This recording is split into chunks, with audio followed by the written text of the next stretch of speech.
शाम को जब मैंने एक ट्विटर पे क्लिप देखा, वो आपका इंटरव्यू था, उसमें आप कह रहे हैं कि आज से 10 दिन, 15 दिन, 20-25 दिन बाद नेपाल में सरकार बदलने वाली है, आप देख लेना। आप मुझे ये बताइए कि आपको कैसे पता लगा और ये इंटरव्यू है कब का? सर एक्चुअली ये टाइम्स नाउ वो सॉरी अपने नव भारत टाइम्स में मेरा एक इंटरव्यू था, तो ये आई थिंक दिसंबर का इंटरव्यू है लास्ट ईयर सर।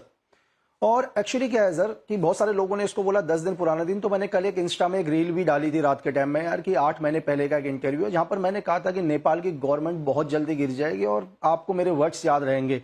लेकिन ऐसा नहीं है सर कि अगर 10 दिन 15 दिन किसी देश की सरकार है सर, किसी का मतलब कोई घर नहीं है कि घर टूट जाएगा 10 दिन 15 दिन के अंदर। किसी देश की सरकार को कोलैप्स होने में, खत्म होने में सालों लग जाते हैं, तो फिर भी नेपाल की सरकार आपने देखा होगा महज 8 महीने में गिरी। तो क्या ऐसे गिरी है सर, पूरी पूरी दुनिया ने देखा कि नेपाल के अंदर क्या हश्र हुआ है। एक सरकार गिरना अलग होता है कि यार अपोजिशन या उन्होंने अपने एमपीज को अलग ले लिया और सरकार गिर गया। यहां सरकार के पीएम से लेकर मंत्रियों को अपनी जान बचाकर भागनी पड़ी है सर नेपाल के अंदर। इसीलिए मैंने आपसे पूछा कि ये काफी मेरे लिए भी सरप्राइजिंग था ये जो वीडियो क्लिप है। और आपकी बात बिल्कुल सही है कि जरूरी नहीं है कि अगर आपने कहा 20-25 दिन तो 20-25 दिन में, ये कोई पिज्जा डिलीवरी तो है नहीं कि आधे घंटे में हो जाएगा। बट मैं आपसे ये जानना चाहता हूं कि आपने किस बेसिस पे ये क्लेम किया, क्योंकि ये इतना पब्लिक में आके ऐसा बोलना, सर अगर आई एम श्योर आपने कुछ स्टडी किया होगा, कुछ लोगों से बात की होगी। सर एक्चुअली देखिए सर क्या है, आपको सबसे पहले ग्राउंड समझना पड़ेगा।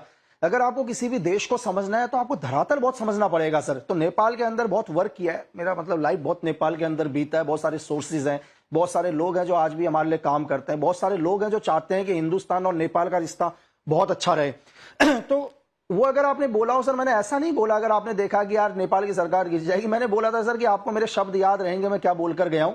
तो यकीनन मुझे लगा था कि नेपाल की सरकार महीने भर में गिरनी चाहिए। तो मुझे अचंभा इस बात का है कि क्यों 8 महीने लग गए। मैंने अपने लोगों से बात करी, ऐसा इसका ये मतलब नहीं कि सर मैं सरकार गिराना चाहता हूं।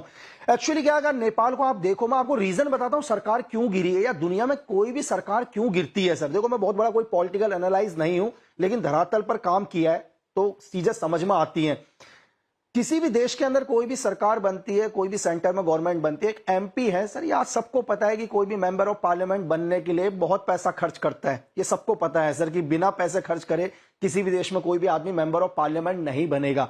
और उस मेंबर ऑफ पार्लियामेंट का पहला काम क्या होता है, ये हर पार्लियामेंट अपने ऊपर ना ले। जिनको लगता है कि मैं बहुत ईमानदार आदमी हूं तो वो इस चीज को दूर रखें। होता क्या है कि सबसे पहले 20, 25, 30 करोड़ जो भी उसने पैसे खर्च करते हैं वो उसको रिकवर करता है सर, क्योंकि उसको अगला इलेक्शन भी लड़ना है। नेपाल के अंदर भी, नेपाल में सिचुएशन ये नहीं हुई सर। नेपाल में ओली गवर्नमेंट की सरकार आई तो उन्होंने ये नहीं बोला यार कि हमारा इलेक्शन में जो पैसा खर्च हुआ है हम उसको रिकवर करें। वो अपनी जनता को भूल गए सर। उन्होंने सिर्फ पैसा कमाने की सोची। जहां से आ रहा है पैसा कमाना है, उनको मतलब नहीं है कि नेपाल में जनता भी है, वो लोग भी है जिन्होंने उन्हें सरकार में बैठा है। केपी ओली गवर्नमेंट ने क्या किया सर, जितना पैसा हो सके चाइना से फंड लेना शुरू कर दिया।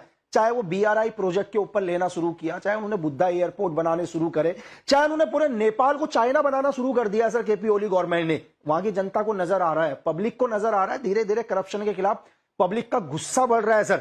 मैं आपको यह बताऊं कि उनके होम मिनिस्टर, डिप्टी पीएम पिछले 2 साल से जेल के अंदर बंद थे सर। क्यों थे? वीजा कांड के अंदर। शायद पूरी दुनिया को नहीं पता चल रहा होगा कि यार नेपाल के डिप्टी पीएम 2 साल से जेल के अंदर हैं। उनके ऊपर भी करप्शन के चार्जेस लग रहे हैं। लेकिन करप्शन यही नहीं रुका सर, फिर भी करप्शन लगातार चल रहा है। आप धरातल पर जाकर देखो, लोगों का गुस्सा पिछले 1 साल से इतना ज्यादा गुस्सा था लोगों के अंदर। अगर आपने मेरा प्रोफाइल देखा हो विक्की, तो उसमें एक चीज और मेंशन है, मैं आपको बताऊं सर कि वहां के उस स्टेटमेंट के बाद, जब मेरा स्टेटमेंट आया था नव भारत टाइम्स के अंदर, तो उसके 2 दिन के अंदर नेपाल के प्रधानमंत्री ने कैबिनेट मीटिंग बैठाई थी सर, इमरजेंसी, कि हमारी गवर्नमेंट सेफ है। सर एक नॉर्मल आदमी, मैं एक नॉर्मल सा इंसान हूं किसी देश का, मैं कोई गवर्नमेंट को अभी रिप्रेजेंट नहीं कर रहा हूं सर, ठीक है। मैं गवर्नमेंट की नौकरी या गवर्नमेंट के लिए जब भी मैंने काम किया मैं छोड़ चुका हूं, लेकिन धरातल पर आज भी हमारे लोग हैं। आपको मेरे एक स्टेटमेंट से इतनी दिक्कत हो गई नेपाल गवर्नमेंट को, तो नेपाल गवर्नमेंट को मेरे स्टेटमेंट से दिक्कत नहीं हुई थी सर, क्योंकि लोगों के अंदर बहुत ज्यादा गुस्सा था। नहीं तो नेपाल मुझे ये बताइए, मैं आपकी बात समझ गया कि लोगों में गुस्सा था और ये कोई ओवरनाइट नहीं था और लोग अनहैप्पी थे, सेटिस्फाइड नहीं थे, करप्शन था जैसा आप कह रहे हैं। लकी भाई, मुझे ये आपसे समझना है कि आपको ये जानकारी मिली कैसे? क्योंकि अब देखिए, कोई भी सरकार, अगर आप अपने आसपास भी पूछेंगे कि आप अपने लोकल रिप्रेजेंटेटिव से खुश हैं, वो बोलेंगे नहीं मेरा काम नहीं हुआ, इसका नहीं हुआ, उनका नहीं हुआ, या थोड़ा करप्ट है। ये तो एक जनरल सेंटिमेंट रहता ही है। ये आपको, आपने जैसे कहा कि मैंने अपने लोगों से बात की, कौन है ये अपने लोग? जनरल, ये जो अभी बोल रहे हैं कि जेन जी प्रोटेस्ट है, इसके बारे में कुछ बताइए, क्या है ये जेन जी? सर नहीं एक्चुअली जैन जी क्या है सर, इस टाइम चलो युवाओं का हम बोलते हैं कि इस टाइम नेपाल के अंदर भी 60% युवा हैं, लेकिन जैन जी ने अगर एक विद्रोह किया सर, ऐसा नहीं है कि जैन जी ने सिर्फ 36 घंटे के अंदर नेपाल की गवर्नमेंट गिरा दी। आज जगह जगह पर वायरल चल रहा है कि यार जैन जी ने सरकार गिरा दी। कोई तो इसके पीछे होंगे ना सर, कोई तो उनके सपोर्ट में होंगे, कोई तो थे जो उन जंजियों को आगे लेकर आए। मैं उस टॉपिक पर नहीं जाऊंगा कि कौन इनके पीछे थे सर, फिर उस पर एक और बड़ा हो जाएगा कि कौन सा देश, इसीलिए आपसे बात कर रहा हूं। नहीं करना शुरू किया। लकी भाई, आपसे बात ही इसीलिए कर रहा हूं ताकि आप वो जेन जी के पीछे कौन है, वो जेन जी तो नजर आ रही है सड़कों पे रील बनाते हुए, वो हाथ में वो बैनर है, स्लोगन है, इनके पीछे कौन थे? बिल्कुल सर, आप अभी केपी ओली सरकार थी, उसका झुकाव किसकी तरफ था सर? चलो मैं कहता हूं कि उनका पूरा का पूरा झुकाव चाइना की तरफ था। मैं तो ये बोलता हूं आपके चैनल में सर, वो गवर्नमेंट चाइना की थी सर, वो नेपाल की गवर्नमेंट नहीं थी, वो चाइना की गवर्नमेंट थी। लेकिन चाइना की गवर्नमेंट को कौन गिराना चाहता है सर दुनिया के अंदर? कोई तो एक पावरफुल वेस्ट में बैठा हुआ देश है जो नहीं चाहता था ये सरकार गिरे, ये सरकार रहे नेपाल के अंदर, है ना सर? बोलिए, खुल के बोलिए। आप उन्हीं देशों ने वेस्ट में बैठा लकी जी, आप खुल के बोलिए, ये कौन है? आप क्या अमेरिका की बात कर रहे हैं? सर देखिए सर देखिए, मैं चाहता हूं कि बहुत सारे कि मेरा पर्सनल पॉइंट ऑफ व्यू है सर। जितना मैंने ग्राउंड में रिसर्च किया है, जितने मेरे लोग नेपाल के अंदर हैं, जो लोग मुझसे जुड़े हुए हैं और कई सालों से जुड़े हुए हैं, जो आज भी हिंदुस्तान के साथ चाहते हैं कि अच्छी दोस्ती रहे क्योंकि हम पड़ोसी मुल्क है, वो उन्होंने आज भी बोल रहे हैं कि लक्की भाई आज जो नेपाल में जो सरकार बनेगी वो यूएस सरकार बनेगी सर। मेरी बात समझ रहे हैं आप?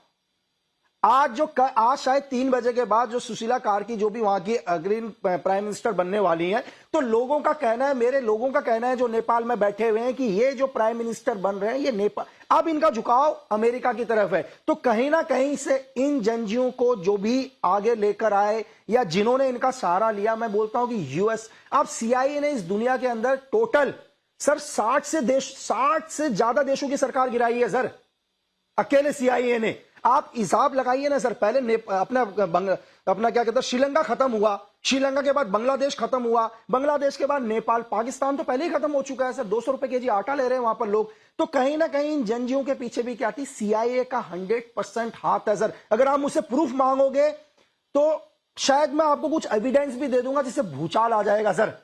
आज आप भूचाल ले आओ लक्की भाई, आप भूचाल ले आओ, आप बता दो क्या है सीआईए पे इतने कॉन्फिडेंटली कैसे बोल रहे हैं आप बोल दीजिए आज। सर नेपाल के अंदर मैं आपको बताऊं, मुझे बोला गया, मुझे 6 महीने पहले मेरे एक सोर्स ने बोला कि लक्की भाई अगर तुम नेपाल के अंदर आओगे तो महज 15 मिनट के अंदर तुम्हें उठा लिया जाएगा। नेपाल में आपको पता है सर आज आईएसआई कितना पावरफुल है इस टाइम। आईएसआई, आप बोलोगे यार पाकिस्तान देश खत्म हो चुका है, लेकिन आईएसआई इतना पावरफुल कैसे है? क्योंकि आईएसआई टोटल सीआईए के इशारे में काम करता है सर। आईएसआई को जितना भी एड फंडिंग मिलता है, जितना भी फंड मिलता है पाकिस्तान आर्मी को, टोटल कौन देता है? अमेरिका देता है सर। आप देख सकते हैं 2 बार अमेरिका का दौरा कर लिया आसिम मुनीर ने। आज आप हिंदुस्तान के लोगों से पूछो कि यार अमेरिका के चीफ ऑफ आर्मी स्टाफ का क्या नाम है, चाइना के चीफ ऑफ आर्मी स्टाफ का क्या नाम है, मैं तो ये बोलूंगा कि हिंदुस्तान में बहुत से ऐसे लोग होंगे जिन्हें हिंदुस्तान के चीफ ऑफ आर्मी स्टाफ का नाम नहीं पता, लेकिन आसिम मुनीर का नाम आज पूरी दुनिया जान रही है सर। क्यों? ये सोचने वाली बात है ना, एक छोटे से देश के मतलब जनरल या फील्ड मार्शल का नाम दुनिया जान रही है। तो पाकिस्तान के अंदर इस टाइम बहुत हावी है आईएसआई। आईएसआई सिर्फ फ्रंट में है, सीआईए कभी फ्रंट में नहीं आता सर। सीआईए हमेशा बैक गेम खेलता है, बैक फुट से गेम। आप सिर्फ यही उदाहरण नहीं देख सकते हैं सर, आप यूएसएसआर का उदाहरण देख सकते हैं। जो मुजाहिदीन पूरी दुनिया के अंदर आए उनको किसने ट्रेंड किया? उसने ट्रेंड किया आईएसआई ने, लेकिन आईएसआई के पीछे था कौन? सीआईए था सर। सेम नेपाल के अंदर जो गवर्नमेंट गिराई है डायरेक्ट तरीके से, हाथ किसका? आईएसआई। उसके पीछे इनडायरेक्ट तरीके से पीछे कौन सा? सीआईए। लेकिन मैं ये नहीं बोलूंगा कि इसमें केपी ओली की गलती नहीं थी सर। 100 की 100% गलती प्रेजेंट गवर्नमेंट की थी। लेकिन प्रेजेंट गवर्नमेंट को गिराने के पीछे ये नहीं एजेंसी तो इन्होंने सारा तो किसका लिया? लकी भाई आप इन्होंने ये एक कह रहे हैं आवाम कि का देखिए जनरेशन का पहले सहारा लिया। नेपाल में अभी कुछ दिन पहले तक चाइना की गवर्नमेंट थी और अब नेपाल में अमेरिकन कंट्रोल्ड पाकिस्तान गवर्नमेंट है, क्या ये बोलना सही होगा? सर पाकिस्तान नहीं कहेंगे हम लोग, पाकिस्तान सिर्फ एक मोहरा है सर, एक प्यादा है। पाकिस्तान खत्म हो चुका है, पाकिस्तान सिर्फ पैसों के लिए काम करता है। पाकिस्तान अपनी खुद के देश की सरकार को नहीं बचा पा रहा, तो मैं ये नहीं बोलूंगा कि वो नेपाल को कंट्रोल करेगा, लेकिन मैं ये जरूर कहूंगा कि आईएसआई जो काम करता है वो सीआईए के इशारे में काम करता है। मेरी बात समझ रहे हैं सर? ग्राउंड पर जो भी वर्क करेगा वो आईएसआई वर्क करेगा, लेकिन पूरा का पूरा मास्टर प्लान किसका होगा? सीआईए का मास्टर प्लान होगा सर, हजारों किलोमीटर दूर बैठा हुआ सर। अगर मैं ये कहूं तो कंट्रोल होगा सर किसका? सीआईए का। सिर्फ आईएसआई एक मोहरा है फ्रंट पर जो काम करता है सर। आप एक शोरूम के मालिक की तरह देख सकते हैं कि एक शोरूम का मालिक अमेरिका है, वर्कर्स कौन है सर उसमें? आईएसआई के लोग। जी तो लकी भाई मुझे एक बात बताइए, जो जेनजी प्रोटेस्ट जो था और जिसको अब तो उनकी भी पब्लिसिटी इतनी हो गई है, सब जगह बात कर रहे हैं, Nepal, India and beyond world में ही बात हो रही है कि देखिए जेनजी प्रोटेस्ट ने एक तरह से रेवोल्यूशन कर दिया। आप कह रहे हैं कि कोई जेनजी नहीं था, जेनजी एक मोहरा था, सामने युवा लोगों को भटकाया गया, मिसलीड किया गया, क्योंकि इतना मोबिलाइजेशन, इस स्केल पे मोबिलाइजेशन की इतने हजारों लोग आ जाएं और वायलेंस हो जाए और पार्लियामेंट में घुस के पार्लियामेंट आग लगा दें, तो ये तो एक डेंजरस मॉडल है। और अगर इंडिया के बगल में हो रहा है तो इससे हमें क्या सबक लेना चाहिए?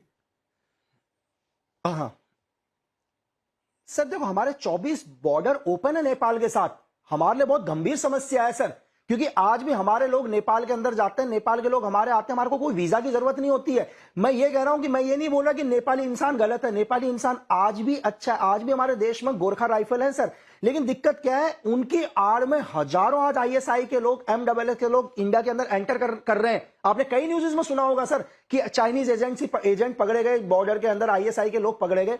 मैं आपको एक छोटा सा उदाहरण बता देता हूं कि लोगों को समझ में आ जाएगा कि क्यों मैं सीआईए का नाम ले रहा हूं। एक छोटा सा एग्जाम्पल है बांग्लादेश के अंदर।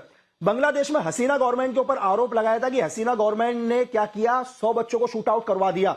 लेकिन मैं आपको यह बताऊं कि जब बाद में इसके बारे में इन्वेस्टिगेशन हुई तो उन बच्चों की बॉडी से जो बुलेट मिली थी ना सर, जो 100 बच्चों की बॉडी से बुलेट मिली थी, उनकी बॉडी से जो बुलेट मिली थी उसका साइज था 7.62 mm इंटू 39 mm, यानी कि जो ये गोली का जो साइज है, ये गोली AK-47 AKM जैसे हथियारों के अंदर डलती है सर। बांग्लादेश पुलिस फोर्स के पास वो हथियार ही नहीं है। तो मैं आपको यह कहूंगा कि जब बच्चों ने बांग्लादेश में एक साथ प्रोटेस्ट किया था, सेम जनजी ने, इनके ऊपर जो फायरिंग करी गई थी वो पुलिस की आड़ में आईएसआई ने फायरिंग करवाई थी सर। आप समझ रहे हैं कि पूरी दुनिया को, पूरी बांग्लादेश को लगा कि हसीना गवर्नमेंट ने फायर करवा दिया, पुलिस ने फायर कर दिया। एक्चुअल में फायर किसने करवाया? आईएसआई ने करवाया, क्योंकि उन पुलिस की आड़ में बहुत सारे आईएसआई के लोग थे जिनके पास आधुनिक हथियार थे। तो मैं आपको साफ कह रहा हूं कि नेपाल के अंदर जो हिंसा हुई है, अब आप समझ गए होंगे कि इस हिंसा को सीआईए ने तो कैसे बढ़वाया, कैसे आईएसआई ने उन लोगों को फ्रंट में लिया। जब एक ही दिन के अंदर 19 बच्चे मारे गए तो कैसे पूरी प्रॉपर्टीज को, पूरे नेपाल को फूंक दिया सर। एक बात बताइए लकी भाई, आप जब इतना अपने सोशल मीडिया पे और टीवी पे यहां वहां जब बोलते हैं इतने खुल के, तो आपको डर नहीं लगता? आपको फोन कॉल्स नहीं आते? आपको ऐसा कभी डराया धमकाया नहीं किया? करता हूं सर मेरा मेल सर मेरा मेल भर चुका है सर, क्योंकि मैं देखो इंस्टा के मैसेज तो देखता नहीं हूं सर। इंस्टा में तो एक दिन के अंदर हजारों 10,000 मैसेज आते होंगे सर, तो उनको देखना पॉसिबल नहीं है। मैं आपको यह भी बोलूं कि जिस चीज के लिए मैंने मेल रखा हुआ है कि यार कोई भी लोग हो सकता है यार कि मैं आपसे जुड़ा हूं, मेरा मेल भर चुका है धमकियों से। लेकिन क्या करेंगे सर, अगर आप मेरा पूरा सोशल मीडिया देखो, चाहे मेरा इंस्टा देखो सर, मेरा एफबी देखो, मैं बात एक ही करता हूं कि यार आप सिर्फ हिंदुस्तान की बात करो सर, हमारे देश के अंदर आप देश की बात करो, आप इससे सबक लो। आप ये मत देखो कि हमारे पड़ोस में क्या हुआ है, हमारे पड़ोस में क्या हुआ और वो देश क्या भुगत रहा है। नहीं, मैंने आपसे पड़ोस में क्या हुआ है वो इसीलिए पूछा लकी भाई, क्योंकि कुछ लोग हैं हमारे यहाँ जिसको हम एक इकोसिस्टम बोलते हैं, वो इकोसिस्टम अब ये कह रहा है या इंडिकेट कर रहा है कि देखिए वहां हुआ, अब इंडिया में होगा, संभल जाओ। तो उनसे क्या कहेंगे आप? सर क्यों होगा इंडिया में? आप मुझे सर आप ये बताओ कि इंडिया में क्यों होगा भाई? हमारे हिंदुस्तान में कौन से हमारे मिनिस्टर करप्शन करके जेलों के अंदर बैठे हुए हैं सर? हमने कौन से देश के अंदर वीजा घोटाले करे हुए हैं?